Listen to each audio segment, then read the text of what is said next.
옛날, 아주 먼 옛날에 첩첩산 중 깊은 골짜기에 사람들의 발길이 좀처럼 닿지 않는 외딴 마을이 하나 숨어 있었습니다. 사방이 높은 산으로 둘러싸여 해가 늦게 뜨고 일찍 지는 이곳은 겨울이 되면 눈이 허리까지 쌓여 바깥 세상과 완전히 단절되곤 하는 험한 곳이었습니다. 바람이 산등성이를 타고 내려와 앙상한 나뭇가지를 흔들 때면 마치 산짐승이 우는 듯한 소리가 온 마을을 휘감아 돌았고, 처마 밑에 달린 고드름은 사람의 팔뚝보다 굵게 얼어붙어 보는 이의 마음까지 시리게 만들었습니다. 그 매서운 추위 속에서도 가난한 초가집 굴뚝에서는 희미한 연기가 피어오르며 겨우겨우 생명을 이어가고 있었습니다.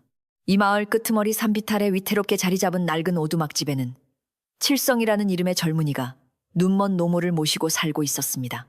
칠성이는 본래 심성이 고운 사내로 어릴 적 아버지를 여의고 홀어머니 밑에서 자라며 효심이 지극하기로 마을에 소문이 자자했습니다. 앞을 보지 못하는 어머니가 혹여 문지방에 걸려 넘어질세라 집안의 턱을 모두 없애고 겨울이면 어머니의 잠자리가 차가울까봐 자신의 옷을 벗어 덮어드릴 만큼 착한 아들이었습니다. 마을 사람들은 그런 칠성이를 보며 요즘 세상에 저런 효자가 없다며 칭찬을 아끼지 않았고, 칠성이 또한 어머니를 자신의 생명처럼 여기며 하루하루를 성실하게 살아왔습니다. 그러나 하늘도 무심하시지, 이 산골 마을에 몇 년째 모진 흉년이 이어지면서 칠성이네 집안 형편은 날이 갈수록 기울어져만 갔습니다. 봄에는 씨앗을 뿌려도 싹이 트지 않았고, 여름에는 가뭄이 들어 논바닥이 거북이 등처럼 갈라졌으며, 가을에는 거둘 곡식 하나 없이 빈손으로 겨울을 맞이해야 했습니다. 칠성이는 산을 넘고 물을 건너 남의 집 일을 해주며 품쌈을 받아오기도 하고, 산에 올라가 톱부리를 캐거나 도토리를 주워와 끼니를 때우려 애썼지만 새 식구의 입에 풀칠하기에는 턱없이 부족했습니다. 쌀독은 바닥을 드러낸 지 오래되었고, 아궁이에 폿나무조차 떨어져 방바닥은 얼음장처럼 차갑게 식어가고 있었습니다. 칠성이에게는 말없이 집안일을 도맡아 하는 착한 아내가 있었지만, 계속되는 굶주림 앞에서는 그 어떤 고운 마음도 점점 메말라갈 수밖에 없었습니다. 아내는 끼니 때마다 빈솥을 긁으며 한숨을 내쉬었고, 그 소리는 칠성이의 가슴에 비수처럼 꽂혔습니다. 물만 잔뜩 부어 끓인 묽은 죽 한 그릇조차 마음 편히 먹을 수 없는 날들이 계속되자 아내의 얼굴에는 핏기가 사라지고 눈가에는 짙은 그늘이 드리워졌습니다. 칠성이는 그런 아내를 볼 면목이 없어 고개를 숙였고, 방 안에 앉아있는 눈먼 어머니의 기침 소리가 들릴 때마다 죄책감과 원망이 뒤섞인 복잡한 감정에 휩싸이곤 했습니다. 앞을 보지 못하는 어머니는 비록 눈은 어두웠으나 귀는 밝아 집안에 돌아가는 사정을 누구보다 잘 알고 있었습니다. 며느리가 부엌에서 빈 그릇을 달그락거리는 소리, 아들이 마루에 걸터앉아 길게 내쉬는 한숨 소리, 그리고 밤마다 들려오는 찬 바람 소리에 섞인 가족들의 배고픈 신음 소리를 들으며 어머니는 말없이 눈물만 흘렸습니다. 자신이 늙고 병들어 자식들에게 짐만 되고 있다는 생각에 어머니는 밥상을 받아도 목구멍으로 넘기지 못하고 슬그머니 숟가락을 내려놓기 일쑤였습니다. 나는 배가 부르니 너희들끼리 어서 먹어라 하며 자식들에게 한 숟가락이라도 더 먹이려는 어머니의 마음을 알기에 칠성이는 밥그릇을 들고 오열을 삼키곤 했습니다. 겨울바람이 유난히 거세게 불어오던 어느 날, 칠성이는 쇳감을 구하기 위해 지게를 지고 산으로 향했습니다. 눈이 무릎까지 빠지는 산길을 걸으며 그는 나무를 하러 가는 것이 아니라 마치 도망칠 곳을 찾아 헤매는 사람처럼 보였습니다. 앙상하게 마른 나뭇가지들이 바람에 부딪혀 서걱거리는 소리가 칠성이의 텅 빈 뱃속을 더욱 쓰리게 만들었고, 차가운 눈바람은 얇은 옷을 뚫고 들어와 살을 애는 듯한 고통을 안겨주었습니다. 도끼질을 할 힘조차 남아있지 않은 칠성이는 눈 덮인 바위에 힘없이 주저앉아 하얗게 변해버린 세상을 멍하니 바라보았습니다. 세상은 온통 눈으로 덮여 깨끗해 보였지만 그의 마음속은 시커먼 숫덩이처럼 타들어가고 있었습니다.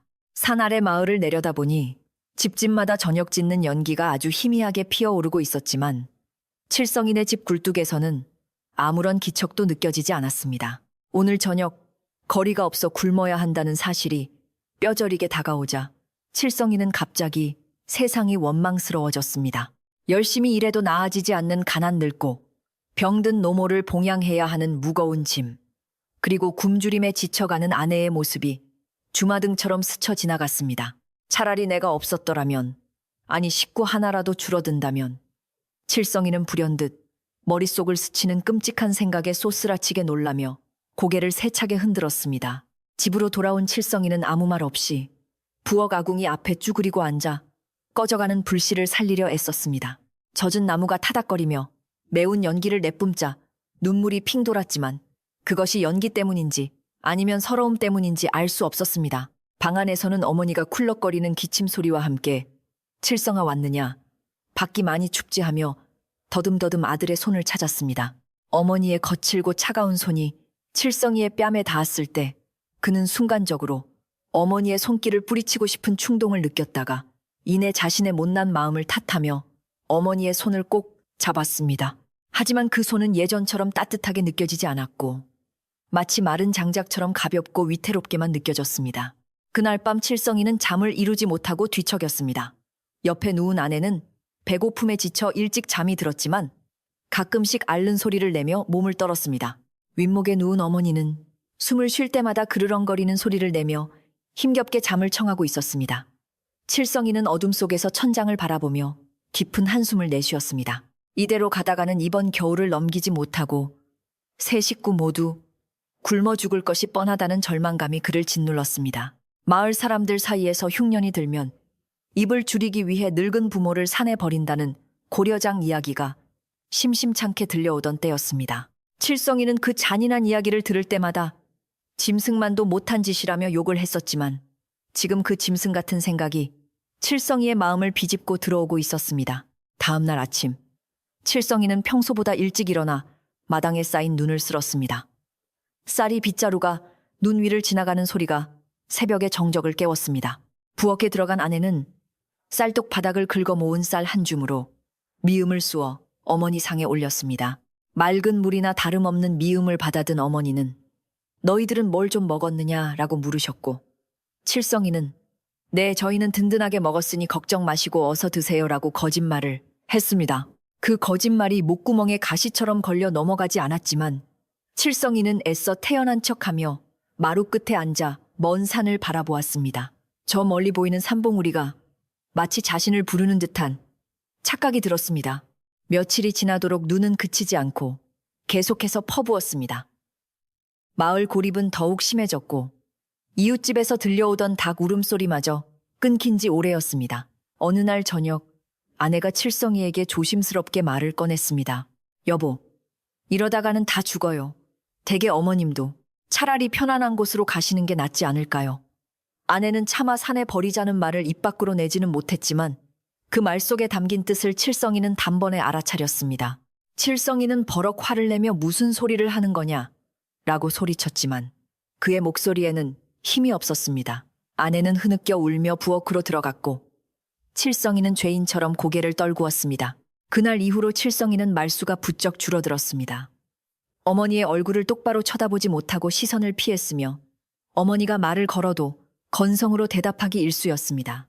어머니는 아들의 변화를 감지한 듯 더욱 조용히 방 한 구석에 웅크리고 앉아 계셨습니다.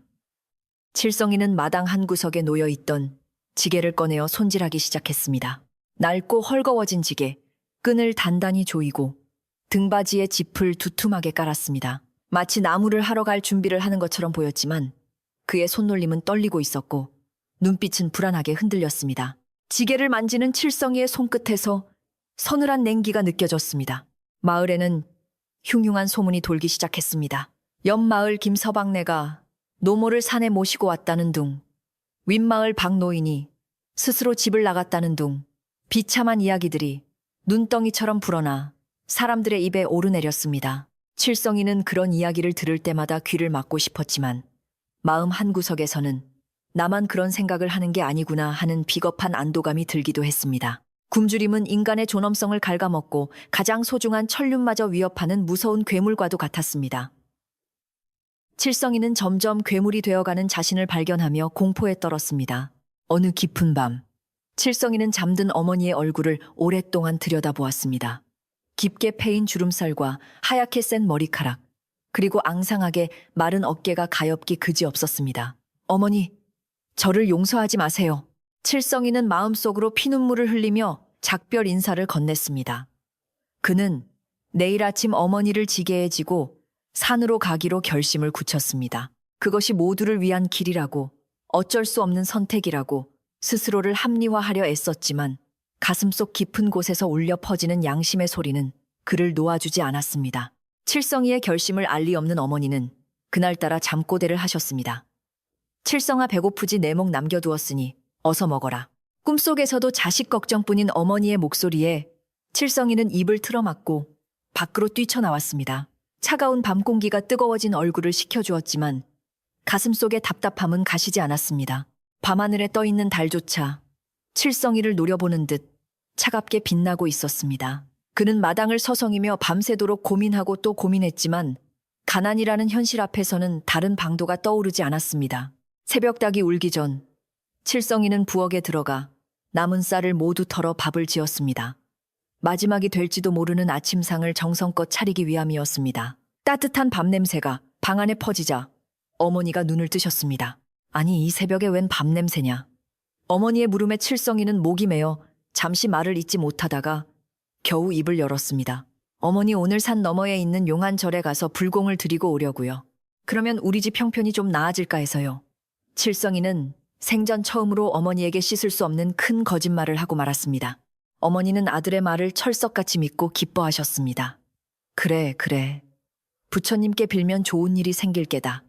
우리 칠성이 고생 안 하게 해달라고 빌어야지. 어머니는 아들의 손을 잡고 아이처럼 좋아하셨습니다. 그 모습을 보는 칠성이의 가슴은 천갈래, 만갈래로 찢어지는 듯 했습니다. 그는 어머니에게 새 하얀 옷을 갈아입혀드리고 머리도 곱게 빗겨드렸습니다. 어머니는 내가 호강을 다 하는구나 하며 연신 웃으셨지만 칠성이는 그 웃음을 볼 수가 없어 고개를 돌렸습니다. 칠성이는 지게를 방문 앞에 내려놓고 어머니를 업어지게 위에 앉혔습니다. 어머니의 몸은 생각보다 훨씬 가벼웠습니다. 마치 마른 낙엽 한 장을 얹은 듯한 무게에 칠성이는 다시 한번 울컥했습니다. 어머니, 편안하세요? 하고 묻자 어머니는 오냐, 아주 편하다. 내 아들 등이라 그런지 구름 위에 앉은 것 같구나 라고 대답하셨습니다. 칠성이는 지게끈을 단단히 잡고 신발끈을 고쳐 매었습니다. 이제 문을 나서면 다시는 돌아오지 못할 길을 떠나게 되는 것이었습니다. 아내는 방문 뒤에 숨어 숨죽여 울고 있었습니다. 남편이 시어머니를 지게에 지고 나가는 모습을 차마 볼 수 없었기 때문입니다. 칠성이는 아내에게 눈짓으로 인사를 건네고 무거운 발걸음을 떼었습니다. 살인문을 나서자 차가운 새벽바람이 두 사람을 맞이했습니다. 눈 덮인 마을은 쥐 죽은 듯 고요했고 오직 칠성이의 발자국 소리만이 뽀득뽀득 울려 퍼졌습니다. 마을 어귀를 지날 때 칠성이는 뒤를 돌아보고 싶은 마음을 꾹 참으며 앞만 보고 걸었습니다. 마을을 벗어나 산길로 접어들자 경사가 가파라지기 시작했습니다. 칠성이는 숨이 턱까지 차올랐지만 쉬지 않고 걸었습니다.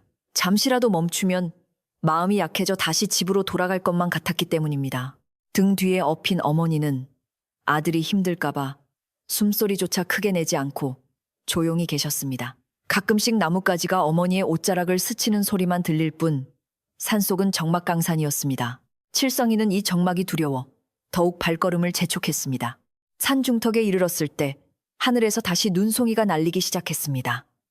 처음에는 한두 송이씩 떨어지던 눈이 금세 한방눈으로 변해 앞을 분간하기 힘들 정도가 되었습니다. 칠성이는 눈을 맞으며 생각했습니다. 하늘도 내가 하는 짓이 보기 싫어 눈으로 가리려는 모양이구나. 그는 쏟아지는 눈을 핑계 삼아 흐르는 눈물을 닦아냈습니다. 눈물이 볼을 타고 흘러내려 입가에 닿았을 때 찝찝하고 짠맛이 났습니다. 그것은 후회의 맛이자 슬픔의 맛이었습니다. 점점 더 깊은 산속으로 들어갈수록 길은 험해지고 눈은 깊어졌습니다. 사람들이 저승골이라 부르는 험한 계곡이 가까워지고 있었습니다.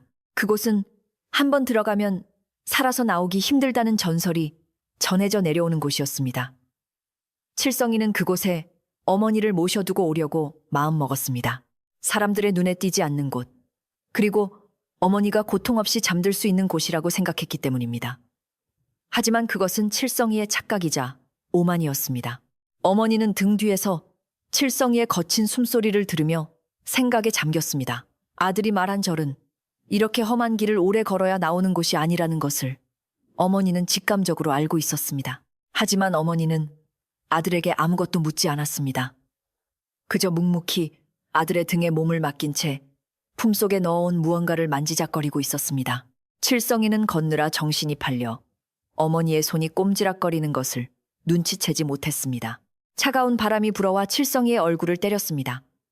그는 잠시 걸음을 멈추고 거친 숨을 몰아쉬었습니다. 등 뒤에서 어머니가 조용히 물으셨습니다. 칠성아, 많이 힘들지 잠시 쉬었다 가자꾸나. 칠성이는 아니에요, 어머니. 거의 다 왔습니다. 조금만 더 가면 돼요. 라고 대답하며 다시 걸음을 옮겼습니다. 그의 목소리는 떨리고 있었고 다리는 천근만근 무거웠습니다. 이제 곧 돌이킬 수 없는 일이 벌어질 시간이 다가오고 있었습니다. 산허리를 감아 도는 바람은 시간이 지날수록 더욱 거세져 칠성이의 옷깃을 사정없이 파고들었습니다. 이미 마을을 떠난 지 한참이 지났건만 목적지인 깊은 골짜기는 좀처럼 모습을 드러내지 않았고 눈앞에는 끝없는 은백색의 설원만이 펼쳐져 있을 뿐이었습니다. 칠성이는 이마에 흐르는 땀을 훔칠 새도 없이 무거운 다리를 옮겼는데 그 땀은 흐르자마자 차가운 공기에 식어버려 오히려 살을 애는 듯한 한기를 느끼게 했습니다. 지게의 무게가 어깨를 짓누를 때마다 칠성이는 자신이 짊어진 것이 단순한 사람의 무게가 아니라 평생을 씻을 수 없는 천륜을 저버리는 죄의 무게임을 뼈저리게 실감하고 있었습니다. 가파른 비탈길을 오르던 칠성이는 문득 며칠 전 마을 어귀에서 들었던 흉흉한 소문을 떠올렸습니다. 마을의 건달이라 불리던 털보가 주막에 앉아 침을 튀기며 하던 이야기가 귓가에 맴돌았습니다. 아랫마을 김진산에도 늙은 노모를 산에 모셨다더구만. 입 하나 줄이니 남은 식구들이 배불리 먹고 살색이 좋아졌다지 뭔가.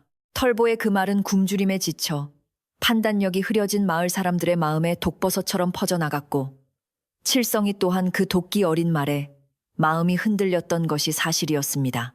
그때는 그저 흘려들으려 애썼지만 지금 생각해보니 그 말이 마치 악마의 속삭임처럼 자신의 등을 떠민 것만 같아 몸서리가 쳐졌습니다. 그날 털보의 이야기를 듣고 집으로 돌아오던 길, 칠성이는 마을 우물가에서 이웃집 박서방을 만났더랬습니다. 평소 성실하고 효자라 칭찬받던 박서방조차 눈을 피하며 황급히 자리를 뜨는 모습을 보며 칠성이는 가슴 한구석이 서늘해지는 것을 느꼈습니다. 마을 전체가 가난이라는 괴물에 잡아먹혀 사람의 도리마저 잊어가고 있다는 사실이 두려웠지만 당장 오늘 저녁 끼니를 걱정해야 하는 처지에서는 도덕이나 윤리 따위가 사치스러운 장식품처럼 여겨지기도 했습니다. 칠성이는 거친 숨을 몰아쉬며 그때 박서방을 붙잡고 우리는 그러지 말자고 말하지 못했던 자신의 비겁함을 탓했습니다. 지게 위에서 흔들리는 어머니의 기척이 느껴질 때마다 칠성이는 화들짝 놀라며 상념에서 깨어났습니다. 어머니는 칠성이의 마음속 소용돌이를 아는지 모르는지 그저 묵묵히 아들의 등에 엎여 있을 뿐이었습니다. 가끔 칠성아 길이 많이 미끄럽지.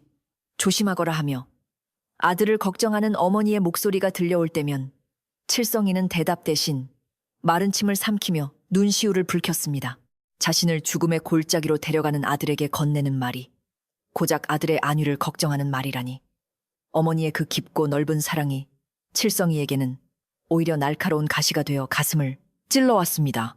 산길은 점점 더 험해져 이제는 사람이 다닌 흔적조차 찾기 힘들 지경에 이르렀습니다. 앙상한 가시덤불이 칠성이의 바짓단을 잡아 끌었고 눈 덮인 바위는 미끄러운 덫처럼 발을 위협했습니다.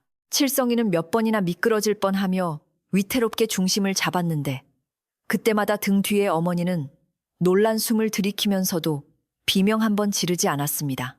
혹여 자신이 소리를 지르면 아들이 놀라 다칠까봐 어머니는 혀를 깨물며 공포를 참아내고 있었던 것입니다. 칠성이는 그런 어머니의 배려를 느낄 때마다 죄책감에 숨이 막혀왔지만 이미 되돌리기에는 너무 멀리 와버렸다는 생각에 애써 발걸음을 재촉했습니다.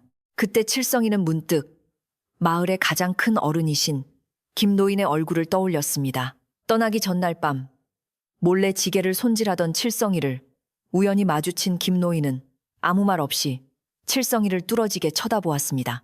그 깊고 주름진 눈은 마치 칠성이의 속마음을 훤히 들여다보는 듯 했습니다. 김노인은 칠성이의 어깨를 툭 치며 자네 부모는 자식의 거울이라는 말을 아는가? 자네가 하는 대로 자네 자식도 배운다는 걸 명심하게라는 알 수 없는 말을 남기고 사라졌습니다. 그때는 그저 노인네의 잔소리라 치부하고 넘겼으나 지금 이 순간 그 말이 천둥소리처럼 머릿속을 울리고 있었습니다. 부모는 자식의 거울이다. 칠성이는 입속으로 그 말을 되뇌며 괴로워했습니다. 만약 훗날 자신의 자식이 이 사실을 알게 된다면, 그리고 자신 또한 늙고 병들었을 때 똑같이 버림받게 된다면 어떨까 하는 생각이 꼬리에 꼬리를 물었습니다. 하지만 당장 굶어 죽어가는 아내와 텅 빈 쌀독의 현실이 그 두려움을 덮어버렸습니다. 칠성이는 고개를 세차게 흔들어 잡념을 떨쳐내려 애썼습니다. 지금은 어쩔 수 없어. 이건 다 우리 식구를 살리기 위한 일이야. 그는 주문을 외우듯 스스로에게 변명하며 김노인의 경고를 눈보라 속에 묻어버리려 했습니다. 산세는 더욱 험악해져 이제는 하늘조차 보이지 않는 울창한 숲속으로 들어섰습니다. 아름드리 나무들이 빽빽하게 들어서 있어 대낮임에도 불구하고 사방이 어둑어둑했습니다. 나무들 사이로 들려오는 바람 소리는 마치 귀신이 우는 소리처럼 기괴하게 들렸고, 어디선가 부엉이 우는 소리가 들려와 칠성이의 오금을 저리게 만들었습니다. 이곳이 바로 마을 사람들이 두려워하며 입에 올리기조차 꺼리는 저승골 입구였습니다. 칠성이는 등골이 오싹해지는 것을 느끼며 잠시 걸음을 멈추고 주위를 둘러보았습니다. 칠성아, 여기가 어디냐? 바람 소리가 예사롭지 않구나. 어머니가 조심스럽게 물으셨습니다. 칠성이는 덜컥 겁이 났지만 애써 목소리를 가다듬고 대답했습니다. 네 어머니, 여기가 바로 그 유명한 산신령님이 계신다는 고개입니다. 이 고개만 넘으면 절이 나옵니다. 거짓말은 하면 할수록 늘어난다고 했던가.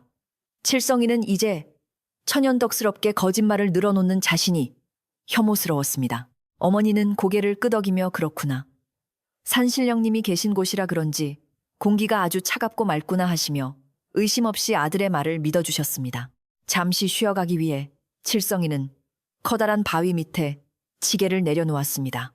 어깨를 짓누르던 무게가 사라지자 잠시나마 살 것 같았지만 마음의 무게는 오히려 더 무거워졌습니다.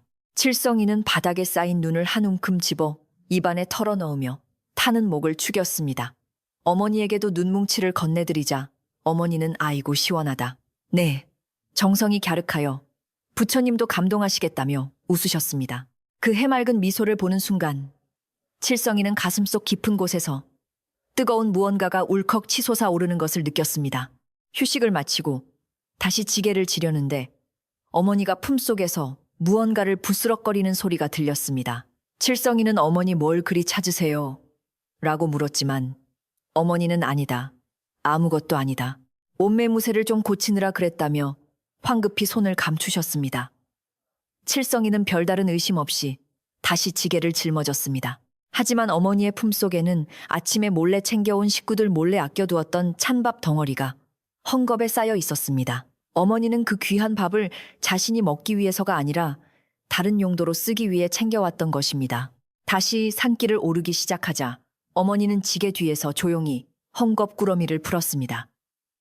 그리고 손끝 감각에 의지하여 밥알을 하나둘씩 떼어내기 시작했습니다. 앞을 보지 못하는 어머니였지만 아들이 걸어가는 방향과 바람의 결을 느끼며 길가에 밥풀을 붙이려는 것이었습니다. 차갑게 언 밥알이 손끝에 닿을 때마다 어머니의 손은 시려왔지만 어머니는 멈추지 않았습니다. 이 밥풀이 나중에 아들이 집으로 돌아갈 때 길잡이가 되어줄 것이라 믿었기 때문입니다.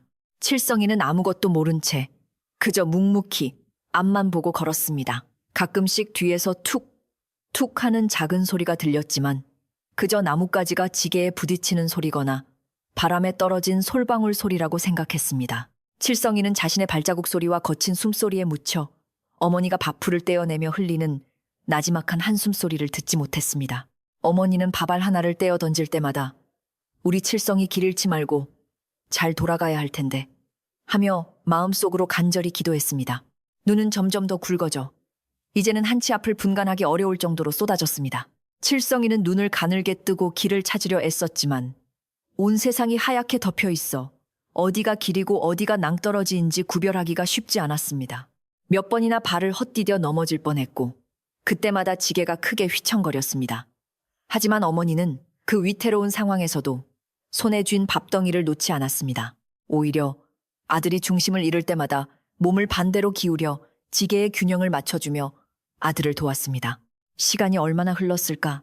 칠성이는 다리의 감각이 없어진 지 오래였습니다. 그저 본능적으로 다리를 움직일 뿐 자신이 걷고 있는 것인지 눈 위를 떠가고 있는 것인지 분간이 되지 않았습니다.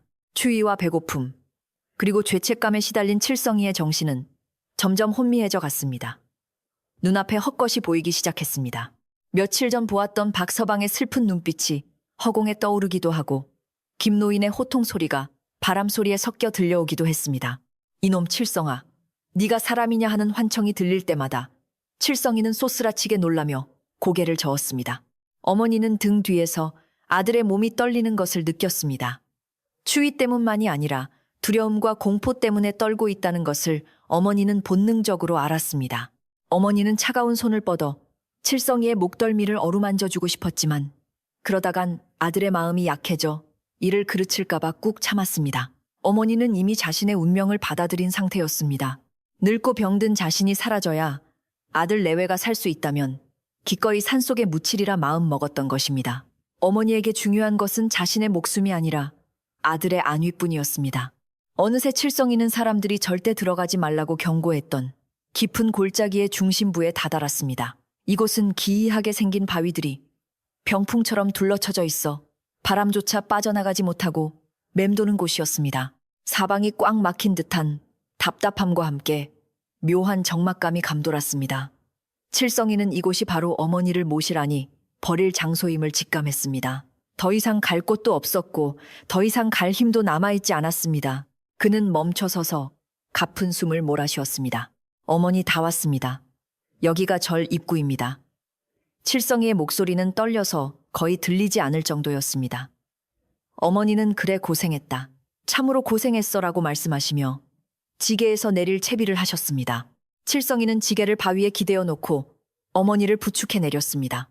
어머니의 발이 차가운 눈 위에 닿자 어머니는 잠시 휘청거렸지만 이내 칠성이의 팔을 잡고 중심을 잡으셨습니다. 칠성이는 어머니의 얼굴을 차마 볼 수 없어 고개를 돌린 채 바닥만 내려다보았습니다. 그때 칠성이는 어머니의 손에 쥐어진 하얀 무언가를 얼핏 보았습니다. 하지만 눈발이 너무 거세어 그것이 무엇인지 정확히 알 수 없었습니다. 그저 어머니가 추워서 손을 꽉 쥐고 계신 것이라 생각했습니다. 어머니는 칠성이의 손을 잡고 칠성아 나는 이제 괜찮다. 너는 어서 내려가거라. 날이 어두워지면 산짐승이 나올라 하며 아들을 재촉했습니다. 절에 들어가지도 않았는데 벌써 내려가라니. 칠성이는 어머니가 무언가 알고 계신 것은 아닐까 하는 불안감에 휩싸였습니다. 하지만 칠성이는 애써 그 불안감을 외면했습니다. 네 어머니, 저는 스님께 인사만 드리고 금방 올게요. 어머니는 여기 바위에 앉아 계세요. 칠성이는 자신의 겉옷을 벗어 차가운 바위 위에 깔아드렸습니다. 마지막 남은 효심이자 자신의 죄를 조금이라도 덜어보려는 몸부림이었습니다. 어머니는 아들의 따뜻한 체온이 남아있는 옷 위에 앉으며 빙그레 웃으셨습니다. 따뜻하구나. 우리 아들 마음처럼 따뜻해. 그 말은 칠성이의 가슴을 후벼 파는 비수가 되어 꽂혔습니다. 칠성이는 도망치듯 그 자리를 벗어나려 했습니다. 한 발자국이라도 빨리 이곳을 떠나야만 살 수 있을 것 같았습니다. 뒤도 돌아보지 않고 몇 걸음을 옮기는데 등 뒤에서 어머니의 목소리가 들려왔습니다. 칠성아. 그 부름에 칠성이는 감전된 듯 그 자리에 멈춰 섰습니다. 차마 뒤를 돌아볼 용기가 나지 않았습니다. 어머니가 원망의 말을 쏟아낼까봐, 가지 말라고 붙잡을까봐 칠성이는 두려움에 떨었습니다. 하지만 들려온 것은 원망도 애원도 아니었습니다. 조심해서 가거라. 눈길이 미끄러우니 천천히, 아주 천천히 가야 한다. 어머니의 목소리는 평소와 다름없이 차분하고 따뜻했습니다. 칠성이는 입술을 깨물며 눈물을 참았습니다. 그리고 다시 발걸음을 떼었습니다. 눈보라가 칠성이의 뒷모습을 삼키려 들었지만 그는 필사적으로 산 아래를 향해 걸었습니다. 그러나 산을 내려가는 길은 올라올 때보다 훨씬 더 험난했습니다. 올라올 때 남겼던 발자국은 이미 쏟아지는 눈에 덮여 사라진 지 오래였고 방향 감각을 잃은 칠성이는 어디로 가야 할지 막막했습니다. 그때 칠성이의 눈에 길가의 나뭇가지 위에 하얗게 앉은 작은 점들이 들어왔습니다. 눈송이와는 다르게 생긴 묘하게 규칙적으로 이어진 하얀 점들이었습니다. 칠성이는 홀린 듯 그 하얀 점들을 따라가기 시작했습니다. 그것이 무엇인지, 누가 남긴 것인지 아직은 알지 못한 채 말입니다. 칠성이는 어머니를 차가운 바위 위에 홀로 남겨두고 돌아선 채 도망치듯 발걸음을 옮기려 했습니다. 하지만 마치 땅이 발목을 잡아당기는 것처럼 다리가 천근만근 무거워 좀처럼 앞으로 나아갈 수가 없었습니다. 등 뒤에 남겨진 어머니의 모습이 자꾸만 눈앞에 아른거려 심장이 터질 듯이 두근거렸고, 귓가에는 바람소리 대신 어머니의 가쁜 숨소리가 환청처럼 들려와 정신을 어지럽혔습니다. 칠성이는 이를 악물고 주먹을 불끈 쥐며 이것이 우리 가족 모두가 사는 길이라며 스스로를 다독였지만 가슴속 깊은 곳에서 치밀어 오르는 죄책감은 그 어떤 변명으로도 덮을 수 없을 만큼 거대했습니다.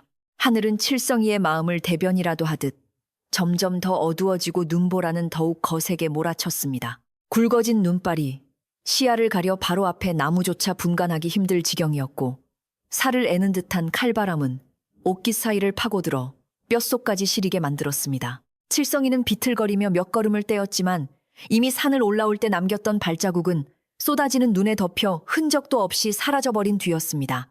사방이 온통 하얀 눈으로 뒤덮인 산속에서 방향을 잡는 것은 불가능에 가까웠고, 칠성이는 덜컥 밀려오는 공포감에 사로잡혔습니다. 이대로 가다가는 산을 내려가기도 전에 길을 잃고 얼어 죽을지도 모른다는 생각이 뇌리를 스쳤습니다. 그때 거센 바람 소리를 뚫고 등 뒤에서 어머니의 목소리가 희미하게 들려왔습니다. 칠성아, 거기 있느냐? 아직 멀리 가지 않았느냐? 어머니의 목소리는 평소와 다름없이 차분하고 온화했지만 그 속에 담긴 간절함이 칠성이의 발걸음을 붙잡았습니다. 칠성이는 차마 대답을 하지 못하고 그 자리에 멈춰 섰습니다. 어머니가 자신을 원망하며 다시 데려가 달라고 애원할 것이라 생각했기 때문입니다. 하지만 어머니의 입에서 나온 말은 칠성이의 예상을 완전히 뒤엎는 것이었습니다. 칠성아, 눈이 많이 와서 길이 지워졌을 게다. 내가 오면서 보니 산세가 험하고 길이 꼬불꼬불하여 네가 내려갈 때 고생을 하겠더구나. 어머니는 마치 자신의 처지는 안중에도 없다는 듯 오직 산을 내려갈 아들의 안위만을 걱정하고 있었습니다. 칠성이는 가슴이 철렁 내려앉는 것을 느끼며 뒤를 돌아보았습니다. 하얀 눈이 소복이 쌓인 바위 위에 웅크리고 앉아있는 어머니의 모습은 너무나 작고 초라해 보였습니다. 앙상한 어깨 위로 하염없이 눈이 쌓이고 있었지만 어머니는 그것을 털어낼 생각조차 하지 않은 채 허공을 향해 손을 뻗고 있었습니다. 어머니, 그게 무슨 말씀이세요? 저는 괜찮으니 걱정 마세요. 금방 스님을 모시고 올 테니까요. 칠성이는 울음 섞인 목소리로 거짓말을 이어갔지만 이미 그의 목소리는 떨리고 있었습니다. 어머니는 고개를 가로저으며 칠성이 쪽을 향해 미소를 지어 보였습니다. 앞이 보이지 않는 텅 빈 눈동자였지만 그 눈빛은 칠성이의 영혼을 꿰뚫어 보는 듯 맑고 깊었습니다. 아니다, 내 아들. 나는 다 안다. 여기가 절이 아니라는 것도, 네가 왜 나를 이곳에 데려왔는지도 나는 다 알고 있다. 어머니의 담담한 고백에 칠성이는 머리를 한 대 얻어맞은 듯 멍해졌습니다. 칠성이는 그 자리에 얼어붙은 듯 꼼짝도 할 수 없었습니다. 어머니가 모든 것을 알고 있었다니, 알면서도 모른 척 여기까지 엎혀왔다니, 도저히 믿기지 않는 사실에 칠성이는 숨조차 쉴 수 없었습니다. 어머니. 칠성이의 입에서 탄식 같은 신음이 새어나왔습니다. 어머니는 칠성이의 놀란 마음을 진정시키려는 듯 부드러운 목소리로 말을 이었습니다. 네가 오죽 힘들었으면 그랬겠느냐. 흉년에 늙은 어미 먹여 살리느라 네가 고생이 많았다. 나는 너를 원망하지 않는다. 오히려 내 짐을 덜어주려 애쓴 내 마음이 고마울 뿐이다. 어머니의 말 한마디 한마디는 칠성이의 가슴을 후벼 파는 비수가 되어 꽂혔습니다.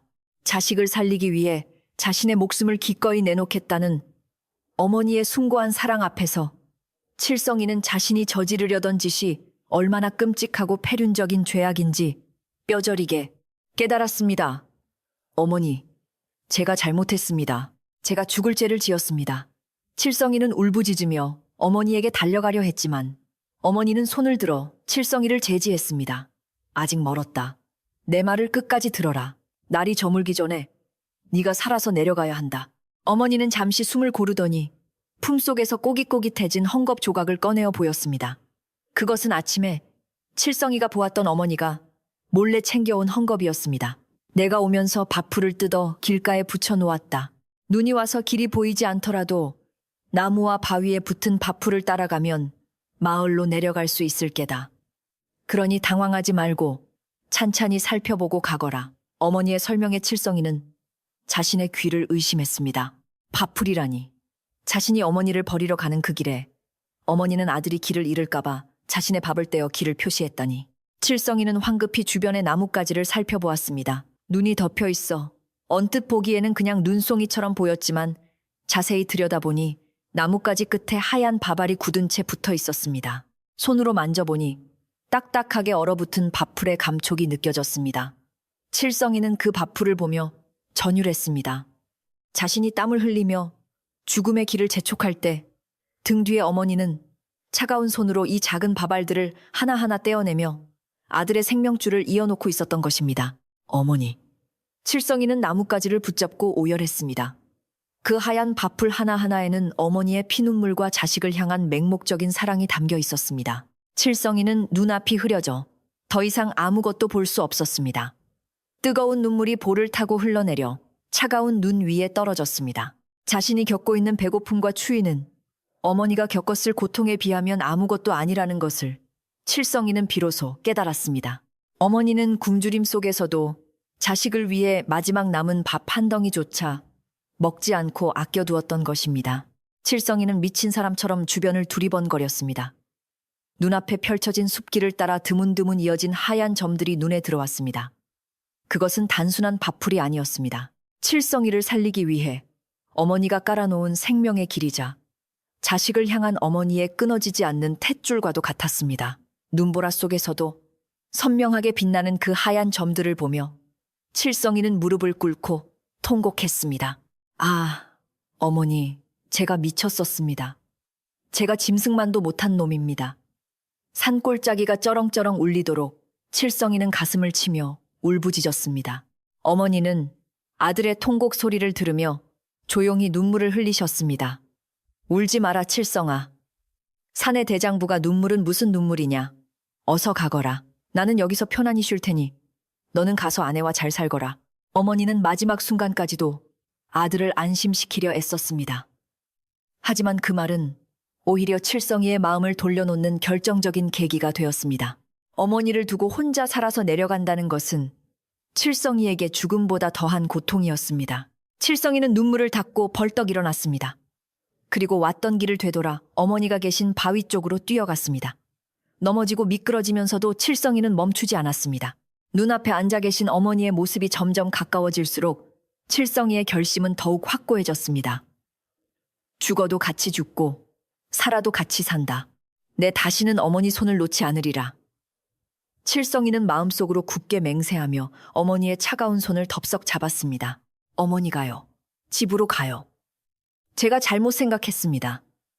다시는 이런 짓 안 할 겁니다. 칠성이는 어머니를 부둥켜 안고 울부짖었습니다. 어머니의 몸은 이미 얼음장처럼 차갑게 식어 있었고 칠성이의 품에 안긴 채 가늘게 떨고 계셨습니다. 이놈아, 왜 다시 왔느냐. 그냥 가라니까. 나 같은 늙은이가 살아서 못하겠느냐. 어머니는 힘없는 손으로 칠성이를 밀어내려 했지만 칠성이는 더욱 꽉 껴안으며 놓아주지 않았습니다. 아니요. 절대 안 돼요. 어머니 없이는 저도 안 살 겁니다. 굶어 죽더라도 집에서 어머니 무릎 베고 죽을 겁니다. 제발 저랑 같이 가주세요. 어머니 칠성이의 절규에 어머니도 더 이상 고집을 피우지 못하고 흐느껴 우셨습니다. 모자는 눈보라가 몰아치는 산중턱에서 서로를 부둥켜 안고 한참을 울었습니다. 차가운 눈이 두 사람의 머리 위로 쌓여만 갔지만 두 사람의 뜨거운 눈물은 그 눈을 녹이고도 남을 만큼 뜨거웠습니다. 칠성이는 다시 지게를 짊어졌습니다. 올 때보다 훨씬 가볍게 느껴지는 지게 위에 어머니를 조심스럽게 태웠습니다. 어머니, 꽉 잡으세요. 내려가는 길은 제가 밭을 보고 잘 찾아갈 테니 걱정 마세요. 칠성이는 씩씩하게 말했지만 목소리는 여전히 물기에 젖어 있었습니다. 어머니는 그래, 알았다. 내 아들 등판이 참 넓고 따뜻하구나 하시며 칠성이의 등에 얼굴을 묻으셨습니다. 어머니의 눈물 젖은 얼굴이 칠성이의 등을 적셨지만 칠성이는 그 차가움이 오히려 따뜻하게 느껴졌습니다. 칠성이는 눈을 크게 뜨고 길가에 붙은 밭풀을 찾기 시작했습니다. 눈보라가 심해져 밥풀이 잘 보이지 않았지만 칠성이는 온 신경을 집중하여 하얀 점들을 찾아내었습니다. 나뭇가지 끝에 위태롭게 매달린 밥알 하나가 칠성이에게는 등대 불빛처럼 환하게 보였습니다. 저기 있다. 저기 또 하나 있고. 칠성이는 마치 보물찾기를 하듯 밥풀을 하나하나 확인하며 발걸음을 옮겼습니다. 내려가는 길은 생각보다 훨씬 험난했습니다. 눈이 무릎까지 쌓여 발을 떼기가 힘들었고 미끄러운 비탈길은 칠성이를 몇 번이나 넘어뜨리려 했습니다. 하지만 칠성이는 쓰러지지 않았습니다. 등 뒤에 어머니가 계시다는 사실, 그리고 어머니가 만들어준 생명의 길이 있다는 사실이 칠성이에게 초인적인 힘을 불어넣어 주었습니다. 칠성이는 미끄러질 때마다 나뭇가지를 붙잡고 버텼고 다리에 쥐가 나도 이를 악물고 참아내었습니다. 어머니는 등 뒤에서 칠성이의 고군분투를 느끼며 끊임없이 격려해 주셨습니다. 칠성아, 저기 오른쪽 바위 옆을 보아라. 내가 거기에도 하나 붙여놓았다. 어머니의 기억력은 놀라울 정도로 정확했습니다. 앞이 보이지 않으면서도 어떻게 그렇게 정확하게 기억하시는지 칠성이는 새삼 어머니의 사랑에 경외감을 느꼈습니다. 어머니의 목소리는 칠성이에게 나침반이자 지팡이였습니다. 한참을 내려오다 보니 어느새 날이 어두워지기 시작했습니다. 숲속은 칠흑 같은 어둠에 잠겼고 오직 하얗게 쌓인 눈만이 희미하게 빛나고 있었습니다. 칠성이는 더 이상 밥풀을 눈으로 찾기가 어려워지자 손으로 더듬거리며 길을 찾았습니다. 차가운 눈 속에서 딱딱한 밥알이 손에 잡힐 때마다 칠성이는 안도의 한숨을 내쉬었습니다. 손가락이 동상에 걸려 감각이 없어졌지만 칠성이는 멈추지 않고 밥풀을 더듬어 나갔습니다. 칠성아, 배고프지? 내 주머니에 남은 밥이 조금 있는데 그거라도 먹으면서 가자꾸나. 어머니가 말씀하셨습니다. 칠성이는 울컥하며 대답했습니다. 아니에요, 어머니. 저는 배 안 고파요. 집에 가서 어머니랑 같이 따뜻한 밥 지어 먹을 거예요. 칠성이는 빈말이라도 밥을 달라는 소리를 할 수가 없었습니다. 그 밥이 어떤 밥인지, 어머니가 어떤 마음으로 아껴둔 밥인지 뼈저리게 알기 때문이었습니다. 어둠 속에서 부엉이 울음소리가 들려왔지만 칠성이는 더 이상 무섭지 않았습니다. 어머니와 함께 있다는 사실만으로도 칠성이는 천군만마를 얻은 듯 든든했습니다. 예전에는 저승골이라 불리는 이 계곡이 공포의 대상이었지만 이제는 어머니의 사랑을 깨닫게 해준 소중한 장소처럼 느껴지기도 했습니다. 칠성이는 어둠을 뚫고 한 걸음 한 걸음 어머니가 만들어 놓은 사랑의 길을 따라 내려갔습니다. 중간쯤 내려왔을 때 칠성이는 잠시 걸음을 멈추고 하늘을 올려다보았습니다. 눈구름 사이로 희미하게 별 하나가 반짝이고 있었습니다. 마치 칠성이의 이름을 부르는 듯한 그 별을 보며 칠성이는 다짐했습니다. 저 별처럼 어머니를 평생 빛나게 모시겠습니다. 다시는 어리석은 생각 따위는 하지 않겠습니다. 칠성이는 깊은 숨을 들이마시고 다시 힘차게 발걸음을 내디뎠습니다. 등 뒤에 어머니가 춥지 않도록 칠성이는 더욱 빠르게, 그러나 조심스럽게 산을 내려갔습니다. 이제 마을이 멀지 않았습니다. 멀리서 개 짖는 소리가 들려오자 칠성이는 긴장이 풀리며 다리에 힘이 풀리는 것을 느꼈습니다. 하지만 그는 주저앉지 않았습니다. 끝까지 어머니를 안전하게 모셔다 드려야 한다는 사명감이 그를 지탱하고 있었습니다. 마지막 남은 힘을 짜내어 칠성이는 눈 덮인 마을 어귀를 향해 걸어갔습니다. 어머니가 깔아놓은 하얀 밥풀길은 마을 입구까지 끊어지지 않고 이어져 있었습니다. 그것은 세상에서 가장 아름답고 슬픈, 그러나 가장 따뜻한 길이었습니다. 어둠이 짙게 깔린 마을 어귀에 칠성이와 어머니가 도착했을 때는 이미 자정이 훌쩍 넘은 시각이었습니다. 온 세상이 잠든 듯 고요했지만 칠성이의 거친 숨소리와 눈 밟는 소리만이 정막을 깨우며 골목길을 울렸습니다. 익숙한 살인문 앞에 섰을 때 칠성이는 다리가 풀려 그 자리에 주저앉고 싶은 심정이었으나 등 뒤에 엎인 어머니를 생각하며 마지막 힘을 짜내어 문을 밀었습니다. 삐걱하는 낡은 경첩 소리가 마치 집이 주인을 반기는 인사처럼 들려왔고 그제야 칠성이는 자신이 지옥 같은 산에서 살아 돌아왔다는 사실을 실감하며 안도의 한숨을 내쉬었습니다. 마당에는 아침에 칠성이가 쓸어놓은 빗자루 자국이 그대로 남아 있었지만 그 위로 다시 하얀 눈이 덮여 있어 마치 아무 일도 없었던 것처럼 보였습니다. 방 안에서는 희미한 호롱불빛이 문풍지 사이로 새어나오고 있었습니다.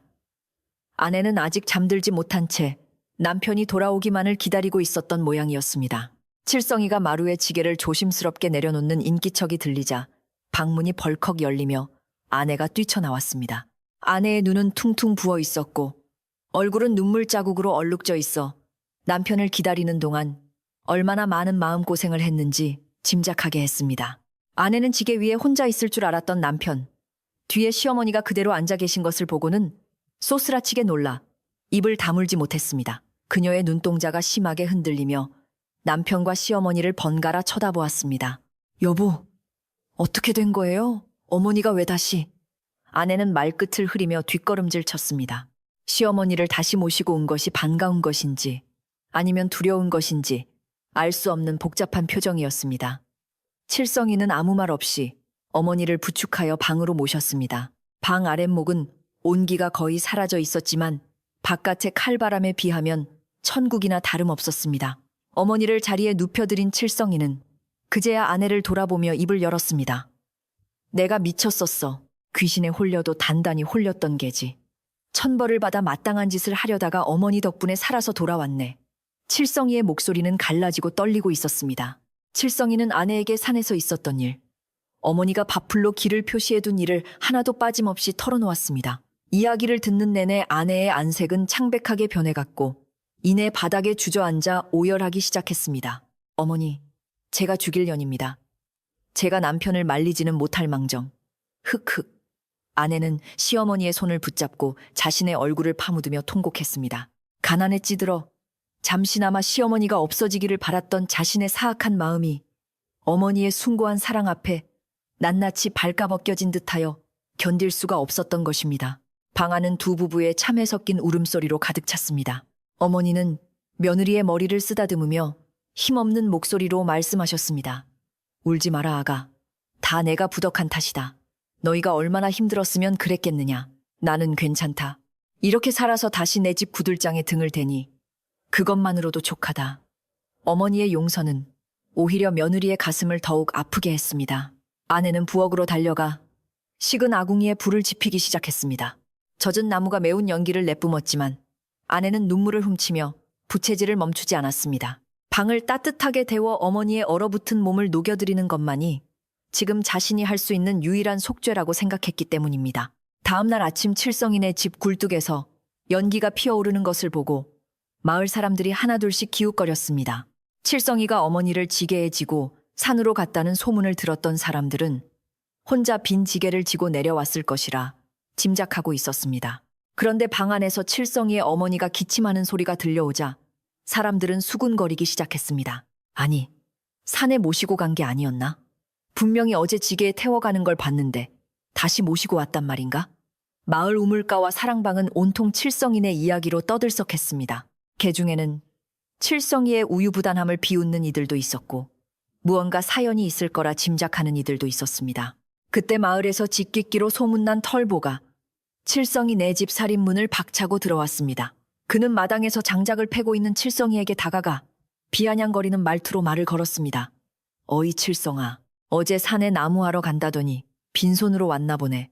지게에 태워갔던 큰 짐은 어쩌고 다시 가져왔어. 마음이 약해서 못 버리고 온 게야. 털보의 말에는 뼈가 있었고 칠성이의 아픈 곳을 찌르는 독이 들어 있었습니다. 그는 칠성이가 결국 가난을 이기지 못하고 노모를 버리려 했다가 실패한 것을 조롱하러 온 것이 분명했습니다. 칠성이는 도끼질을 멈추고 털보를 무섭게 노려보았습니다. 예전 같았으면 고개를 숙이고 피했겠지만 어젯밤 생사의 갈림길에서 돌아온 칠성이는 더 이상 예전의 유약한 칠성이가 아니었습니다. 그는 도끼를 나무 기둥에 쾅 하고 박아 넣으며 털보 앞으로 성큼성큼 다가갔습니다. 칠성이의 눈에서 뿜어져 나오는 서슬, 퍼런 기운의 털보는 짐짓, 놀라 뒷걸음질 쳤습니다. 자네 지금 뭐라고 했나? 큰 짐이라니. 내 어머니가 짐짝으로 보이는가? 칠성이의 목소리는 낮았지만 벼락처럼 단호하고 위엄이 서려 있었습니다. 아니 내 말은 마을 사람들이 다들 그리 수군대니까. 털보가 당황하여 말을 더듬자 칠성이는 더욱 목소리를 높였습니다. 똑똑히 들게. 나는 어제 산에서 부처님을 뵙고 왔네. 내 눈이 멀고 마음이 가난하여 귀한 부처님을 산에 버리려 했으나 그 부처님이 내게 자비를 베풀어 살 길을 열어주셨단 말일세. 칠성이는 어머니가 밥풀로 길을 만들어 자신을 살려준 이야기를 토해내듯 외쳤습니다. 마당 밖에서 구경하던 마을 사람들도 칠성이의 절규에 가까운 고백을 듣고는 숨을 죽였습니다. 이야기를 들은 털보의 얼굴이 홍당무처럼 붉어졌습니다. 자신은 부모님 제사도 제대로 모시지 않으면서 남의 불효를 씹어댈 줄만 알았지. 그런 깊은 사연이 있을 줄은 꿈에도 몰랐기 때문입니다. 칠성이는 털보를 향해 다시 한번 못을 박았습니다. 앞으로 내 어머니를 두고 험한 소리를 하는 자가 있다면 내 이 도끼로 가만두지 않을 걸세. 가난해서 굶어 죽을지언정 다시는 천륜을 저버리는 짓은 하지 않을 것이니. 그리 알게 칠성이의 기백에 눌린 털보는 아무 말도 못하고 꽁무니를 빼며 도망치듯 사라졌습니다. 그 광경을 지켜보던 마을 어른 김노인이 지팡이를 짚고 마당으로 들어섰습니다. 그는 어제 칠성이에게 의미심장한 말을 건넸던 바로 그 노인이었습니다. 김노인은 칠성이의 어깨를 두드리며 고개를 끄덕였습니다. 잘했다, 칠성아. 정말 잘했다. 네가 비로소 진짜 사람 구실을 하는구나. 어머니가 너를 살리고 네가 어머니를 다시 살렸으니 이제 너희 집에는 복이 들어올 일만 남았다. 김노인의 칭찬에 칠성이는 그제야 참았던 눈물을 터뜨리며 고개를 숙였습니다. 마을 사람들도 하나둘씩 칠성이에게 다가와 위로와 격려의 말을 건넸습니다. 자네가 참으로 대단하네. 우리가 부끄럽구만. 사람들이 모두 돌아가고 다시 집안의 고요가 찾아왔습니다. 칠성이는 다시 도끼를 잡고 장작을 패기 시작했습니다. 쩍쩍하고 장작 갈라지는 소리가 어느 때보다 경쾌하게 울려 퍼졌습니다. 비록 쌀독은 여전히 비어 있었지만 칠성이의 마음속에는 희망이라는 불씨가 타오르고 있었습니다. 아내는 부엌에서 칠성이가 캐온 뗏뿌리를 다듬으며 물을 끓였습니다. 쓴 뿌리였지만 어머니와 남편에게 따뜻한 차라도 한 잔 대접하고 싶은 정성이었습니다. 부엌에서 피어오르는 김이 집안을 훈훈하게 감쌌습니다. 저녁이 되자 칠성이는 방으로 들어가 어머니 앞에 무릎을 꿇고 앉았습니다. 어머니, 제가 오늘 큰 소리를 쳤지만 사실 당장 내일 끼니가 걱정입니다. 하지만 두 번 다시 어머니를 굶기지는 않겠습니다. 제사를 깎아서라도 어머니 진지는 챙기겠습니다. 칠성이의 굳은 맹세에 어머니는 빙그레 웃으시며 아들의 손을 잡았습니다.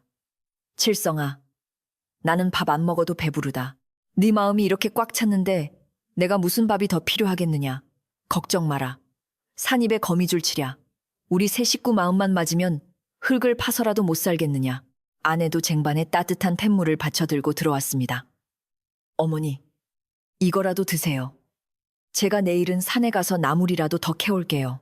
봄이 오면 저희 친정에서 씨앗이라도 좀 얻어오고요. 어떻게든 살아봐요, 우리. 아내의 목소리에는 전과 다른 활기가 넘쳤습니다. 죽음을 각오했던 사람들에게 삶에 대한 의지가 다시 샘솟고 있었습니다. 세 식구는 희미한 호롱불 아래 둘러앉아 돗물을 나누어 마셨습니다. 쓰디쓴 돗물이었지만 입안에 감도는 뒷맛은 그 어떤 꿀물보다 달콤했습니다. 방 안의 공기는 어제와 사뭇 달랐습니다. 어제까지만 해도 서로의 눈치를 보며 숨막히는 침묵만이 흘렀던 공간이었지만 이제는 서로를 위하는 따뜻한 기운이 방 안 가득 채워져 있었습니다. 어머니는 옛날 이야기를 하나 해주셨습니다. 옛날에 어떤 효자가 호랑이 굴에 들어가서도 정신만 차려 살아왔다더라. 너희들도 지금이 호랑이 굴이라 생각하거라. 무서울 것 없다. 우리가 함께 있는데 호랑이들 덤비겠느냐. 어머니의 농담 섞인 이야기에 칠성이와 아내는 오랜만에 소리내어 웃었습니다. 웃음소리가 문풍지를 타고 눈 덮인 마당으로 퍼져나갔습니다. 밤이 깊어지자 눈구름이 걷히고 둥근 보름달이 떠올랐습니다. 달빛이 창호지 문에 은은하게 비치며 방 안을 환하게 비추었습니다. 칠성이는 문을 살짝 열고 밤하늘을 올려다보았습니다. 어제 산에서 보았던 그 외로운 별이 아니라 온 세상을 비추는 밝은 달이 자신을 지켜보고 있는 것 같았습니다. 마당에 쌓인 눈이 달빛을 받아 보석처럼 반짝거렸습니다. 칠성이는 그 반짝임이 어머니가 산길에 뿌려놓았던 밥풀들처럼 보였습니다. 그 하얀 빛들은 칠성이에게 어떤 어둠 속에서도 길을 잃지 않게 해주는 영원한 등불이었습니다. 잠자리에 들 시간 칠성이는 어머니의 이부자리를 꼼꼼히 살폈습니다. 아내는 아궁이에 장작을 넉넉히 넣어 구들장이 식지 않도록 단속했습니다. 어머니는 두 사람의 부산한 움직임을 소리로 들으며 편안한 표정으로 누우셨습니다. 아이고, 등 따시고 배부르니 여기가 바로 극락이구나. 어머니의 과장 섞인 감탄사에 칠성이는 가슴이 찡해졌습니다. 고작 따뜻한 방바닥 하나에 극락을 논하시는 어머니의 소박함이 죄스럽고도 감사했기 때문입니다. 칠성이는 아내의 손을 슬그머니 잡았습니다. 거칠고 튼 아내의 손이었지만 칠성이는 그 손을 꽉 쥐며 마음속으로 다짐했습니다. 고생시켜 미안하오. 하지만 우리 정말 잘 살아봅시다. 아내도 남편의 손을 마주 잡으며 고개를 끄덕였습니다. 말하지 않아도 통하는 부부의 마음이었습니다. 두 사람은 어머니가 잠드실 때까지 숨죽여 기다렸습니다.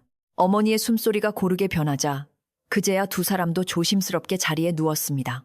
지붕 위로 바람이 지나가는 소리가 들렸지만 더 이상 그 소리가 무섭거나 처량하게 들리지 않았습니다.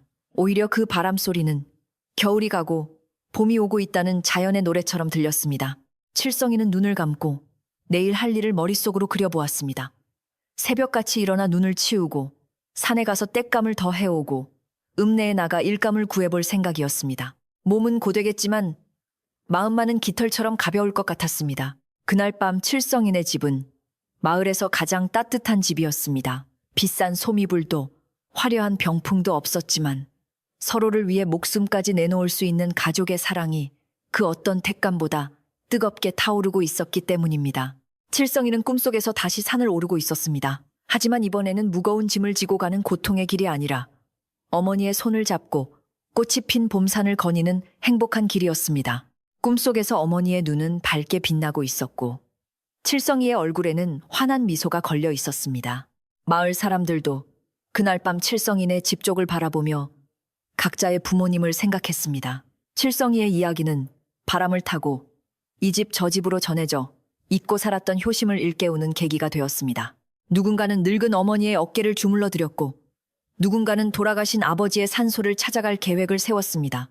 작은 산골 마을에 칠성이가 가져온 파장은 잔잔하지만 깊은 울림을 만들어내고 있었습니다. 그렇게 밤은 깊어갔고 칠성이네 가족의 시련은 단단한 결속으로 바뀌어가고 있었습니다. 어둠이 걷히고 동이 터오를 무렵 칠성이는 누구보다 먼저 눈을 떴습니다. 창문 밖으로 들어오는 푸르스름한 새벽빛이 방안을 비추었습니다. 칠성이는 곤히 잠든 어머니와 아내의 얼굴을 한동안 바라보다가 조용히 자리에서 일어났습니다. 새로운 하루, 새로운 삶이 시작되는 순간이었습니다. 그는 방문을 열고 나가 차가운 새벽 공기를 깊이 들이마셨습니다. 폐부 깊숙이 들어오는 찬 공기가 정신을 맑게 깨워주었습니다. 이제 그는 더 이상 길을 잃지 않을 자신이 있었습니다. 그의 앞에는 어머니가 사랑으로 닦아놓은 환한 길이 펼쳐져 있었기 때문입니다. 겨울이 가고 봄이 오는 소리는 산골짜기의 계곡물 소리에서부터 시작되었습니다. 칠성이네 집 마당에 두껍게 쌓여있던 눈이 녹아 처마 밑으로 뚝뚝 떨어지는 물방울 소리가 마치 봄을 부르는 악기 소리처럼 경쾌하게 들려왔습니다. 산비탈을 뒤덮었던 하얀 눈이 물러간 자리에는 연두색 새싹들이 수줍게 고개를 내밀었고 앙상했던 나뭇가지에는 물이 올라 통통하게 살이 오르기 시작했습니다. 칠성이는 겨우내 얼어붙었던 땅을 곡괭이로 파고 돌을 골라내며 다가올 농사철을 준비하느라 쉴 틈이 없었습니다. 비록 몸은 고되고 땀은 비오듯 쏟아졌지만 그의 얼굴에는 예전에 그 어둡고 근심 가득했던 그늘 대신 희망이라는 이름의 밝은 빛이 감돌고 있었습니다. 칠성이의 효심에 감복한 것인지 아니면 하늘이 그에게 두 번째 기회를 주려는 것인지 그의 봄은 유난히 따뜻하고 비도 알맞게 내렸습니다. 칠성이는 아내와 함께 산비탈을 개간하여 작은 밭을 일구었고 마을 사람들의 도움을 받아 감자며 옥수수를 심었습니다. 김노인은 자신의 집 씨감자를 나누어주며 칠성이 자네라면 이 감자알보다 더 굵은 복을 캐낼 걸세라고 격려해 주었습니다. 마을 사람들도 더 이상 칠성이네를 가난하다고 무시하거나 불효자라고 손가락질하지 않았습니다. 오히려 칠성이의 이야기를 통해 자신들의 부모님을 다시금 돌아보게 되었다며 칠성이를 마을의 자랑거리로 여기기 시작했습니다. 그러던 어느 날 칠성이네 마을에 관아의 포졸들이 들이닥쳤습니다. 마을 사람들은 혹시 누가 죄를 지어 잡혀가는 것은 아닌지 두려움에 떨며 웅성거렸습니다. 포졸들은 곧장 칠성이네 집으로 향했고 마당에서 일하던 칠성이는 영문도 모른 채 포졸들 앞에 섰습니다. 네가 이 마을에 사는 칠성이냐? 포졸의 굵은 목소리에 칠성이는 잔뜩 긴장하여 고개를 조아렸습니다. 예, 제가 칠성입니다만 무슨 일로? 칠성이는 혹시 자신이 어머니를 산에 버리려 했던 죄를 물으러 온 것은 아닌가 하여 가슴이 철렁 내려앉았습니다. 방 안에 있던 어머니와 아내도 놀라서 방문을 열고 나와 칠성이의 옷자락을 붙잡았습니다. 하지만 포졸의 입에서 나온 말은 뜻밖이었습니다. 고을 원님께서 너를 부르신다. 어서 채비를 하고 관하로 가자. 칠성이는 어리둥절했지만 관아의 명을 거역할 수는 없었습니다. 칠성이는 어머니에게 어머니 별일 없을 겁니다. 원님께서 저를 보고 싶어 하신다니 금방 다녀오겠습니다라고 안심시켜 드렸지만 발걸음은 좀처럼 떨어지지 않았습니다. 어머니는 칠성이의 손을 잡고 칠성아 가서 바른 대로만 말하거라. 네가 마음을 고쳐먹고 효를 다하고 있으니 하늘도 너를 돕지 않겠느냐 하며 아들을 배웅했습니다. 마을 사람들은 걱정 반, 호기심 반으로 칠성이가 포졸들과 함께 고개를 넘어가는 모습을 지켜보았습니다. 칠성이가 관아에 도착하자 동헌 마당에는 이미 많은 사람들이 모여 있었습니다. 원님은 높은 의자에 앉아 위험 있는 표정으로 칠성이를 내려다보았습니다. 칠성이는 마당에 엎드려 머리를 조아렸습니다. 네가 칠성이냐? 원님의 물음에 칠성이는 떨리는 목소리로 대답했습니다. 예, 소인 칠성이옵니다. 원님은 잠시 침묵을 지키다가 다시 입을 열었습니다. 내 너에 대한 소문을 들었다. 흉년에 눈먼 노모를 지게해 지고 산에 버리려 했다는 것이 사실이냐? 원님의 서슬퍼런 추궁에 칠성이는 숨이 턱 막혀왔습니다. 칠성이는 거짓을 고할 수 없어 눈물을 흘리며 이실직고 했습니다. 예, 죽을 죄를 지었습니다. 가난을 이기지 못해 천륜을 저버리려 했습니다. 하지만 어머니의 깊은 사랑을 깨닫고 다시 모시고 내려왔습니다. 제 죄를 달게 받겠습니다. 칠성이는 처벌을 각오하고 바닥에 머리를 부었습니다. 주변에 있던 구경꾼들도 숨을 죽이고 원님의 처분만을 기다렸습니다.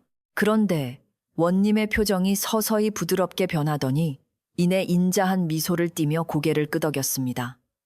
그래, 네가 죄를 뉘우치고 다시 어머니를 모셔왔다니 다행이다. 내 그 뒷이야기도 들었다. 어머니가 너를 위해 밥풀로 길을 만들었다지. 원님은 칠성이에게 그날 밤의 이야기를 자세히 듣기를 원했습니다. 칠성이는 울먹이며 어머니가 자신을 위해 밥풀을 붙이며 길을 표시했던 일, 그 밥풀을 보고 다시 마음을 돌린 일들을 낱낱이 이야기했습니다. 이야기를 듣는 원님의 눈가에도 물기가 서렸고 곁에 있던 이방과 포졸들도 코끝이 찡해져 고개를 돌렸습니다.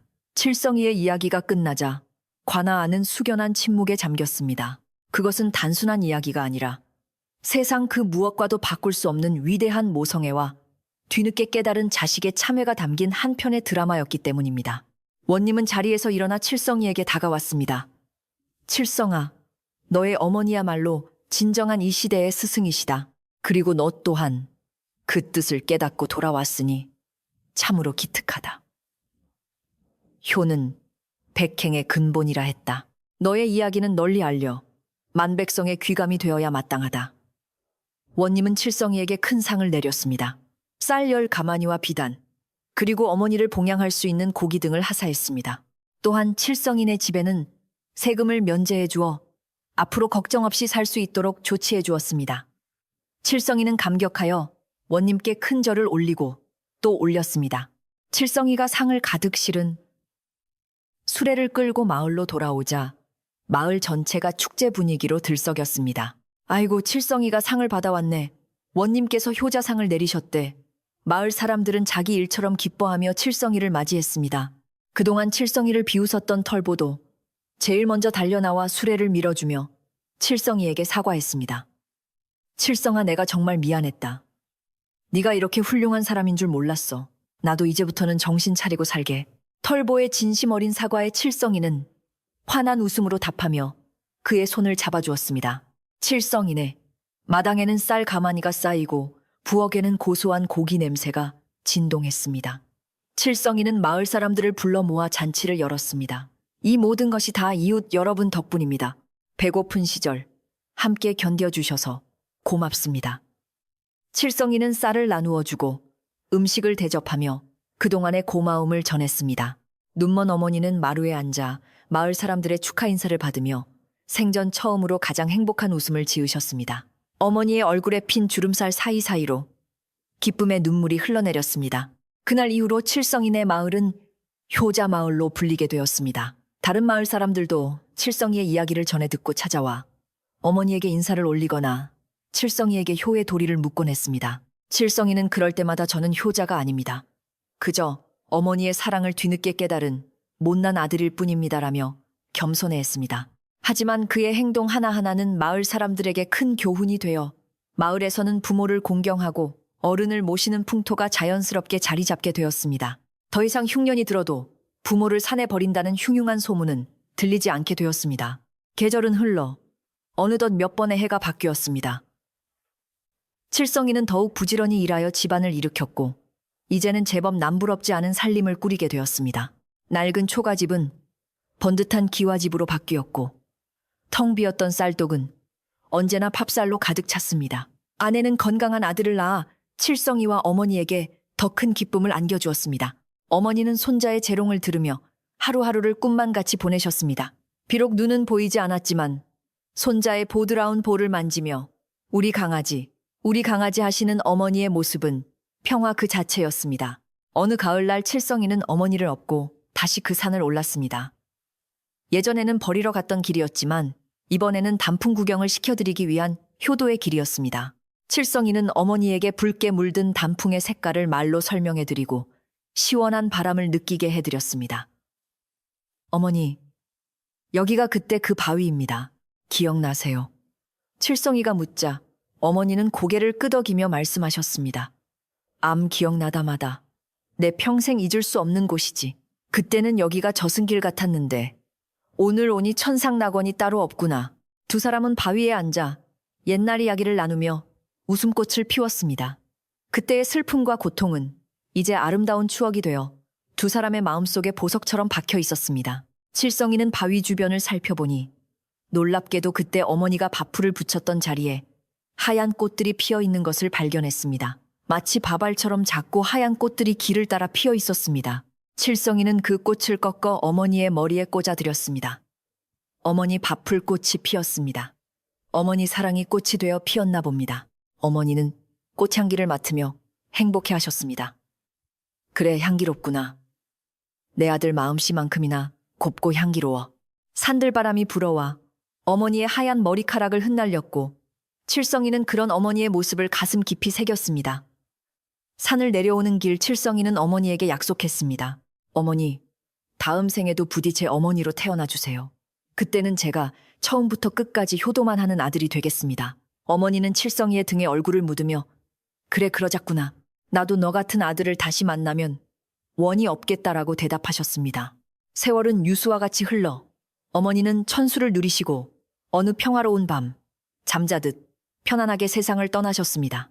칠성이는 어머니의 장례를 정성껏 치르고 어머니가 좋아하시던 양지 바른 곳에 모셨습니다.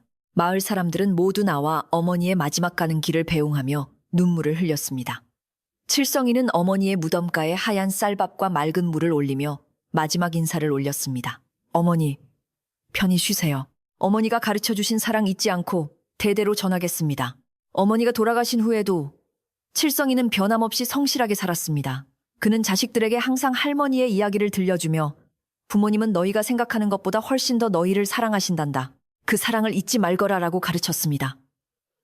자식들은 아버지의 말씀을 가슴에 새기며 훌륭하게 자라났고 칠성인의 가문은 대대로 효자 집안으로 명성을 떨치게 되었습니다. 칠성이의 이야기는 입에서 입으로 전해져 먼 훗날까지도 사람들의 마음을 울리는 전설이 되었습니다. 마을 뒷산 사람들이 저승골이라 부르던 그 골짜기는 이제 어머니 고개 혹은 밥풀고개라는 이름으로 불리게 되었습니다. 봄이 되면 그 길을 따라 하얀 조팝나무 꽃이 흐드러지게 피어나는데 사람들은 그 꽃이 바로 어머니가 아들을 위해 뿌려놓은 밥풀이 변한 것이라고 믿었습니다. 길을 지나는 나그네들도 그 꽃을 보면 잠시 걸음을 멈추고 고향에 계신 어머니를 떠올리며 눈시울을 붉히곤 했습니다. 그 길은 단순한 산길이 아니라 세상 모든 어머니들의 사랑을 기억하는 성지가 되었습니다. 어느 늦은 밤 머리가 하얗게 센 노인이 된 칠성이는 사랑방에 앉아 손자들에게 옛날 이야기를 해주고 있었습니다. 옛날에 눈먼 어머니를 지게해지고 산으로 간 못난 아들이 있었단다. 아이들은 할아버지의 이야기에 귀를 기울이며 눈을 반짝였습니다. 창밖에는 한방눈이 소리 없이 내리고 있었지만 방 안은 화롯불의 온기로 따뜻했습니다. 칠성이는 창문 너머로 보이는 밤하늘의 별을 바라보았습니다. 수많은 별들 중에 유독 밝게 빛나는 별 하나가 마치 어머니의 눈동자처럼 칠성이를 내려다보고 있었습니다. 칠성이는 마음속으로 어머니를 불렀습니다. 어머니 보고 계시지요? 우리 식구들 모두 잘 지내고 있습니다. 어머니 덕분에 우리가 이렇게 웃으며 살고 있습니다. 밤하늘의 별이 칠성이의 마음에 대답하듯 반짝거렸습니다. 바람소리가 처마 끝을 스치고 지나갔지만 그것은 더 이상 슬픈 울음소리가 아니라 어머니가 불러주는 자장가처럼 포근하게 들렸습니다. 온 세상이 하얀 눈 이불을 덮고 깊은 잠에 빠져든 밤. 칠성이는 평온한 미소를 지으며 눈을 감았습니다. 이야기는 여기서 끝이 납니다. 산골 마을의 작은 오두막에서 시작된 슬프고도 아름다운 이 이야기는 우리네 가슴 속에 어머니라는 따뜻한 등불 하나를 켜두고 막을 내립니다. 오늘 밤 여러분의 꿈속에도 하얀 밥풀꽃이 피어난 그 길을 따라 따뜻한 봄바람이 불어오기를 바랍니다. 부모님의 사랑처럼 포근하고 갓 지은 밤 냄새처럼 구수한 꿈 꾸시길 바라며 이만 이야기를 마칩니다.